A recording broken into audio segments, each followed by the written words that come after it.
So for the purposes of this little role play, I'm going to say that my client's a 35-year-old female, and maybe her presenting issue is just having maybe anxiety around her family, or maybe some anger, and she wants to kind of parse that out.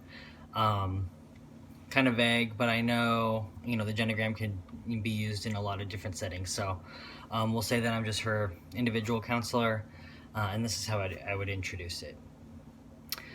So thanks for coming back. I know last time we were talking a little bit about maybe you having a little bit of unresolved anger, or a little bit of anxiety or frustration surrounding maybe members of your family. And so what I think that we could do today is take a look at a genogram, and maybe you could create one for yourself. So a genogram is essentially like a family tree, but a lot more detailed.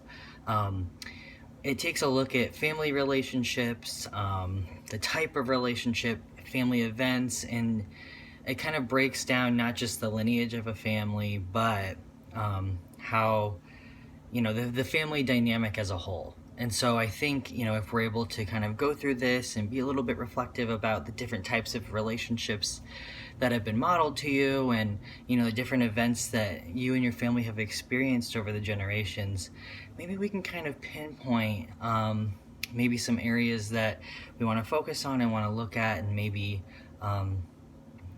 dive into that a little bit more. So what we'll do is create a family tree, and we'll do as many generations as we can, and as we go through, we'll have different icons for the different family members, and we'll really take a look and try to recognize what types of relationships, whether it was a strong bond, or there was a lot of conflict within this family dynamic, maybe in an extended family. We can take a look at what type of relationship you feel you had with your parents, and go from there. So it can kind of be like, a tangible family tree that we can look at and try to really recognize where, maybe some of this tension is coming from.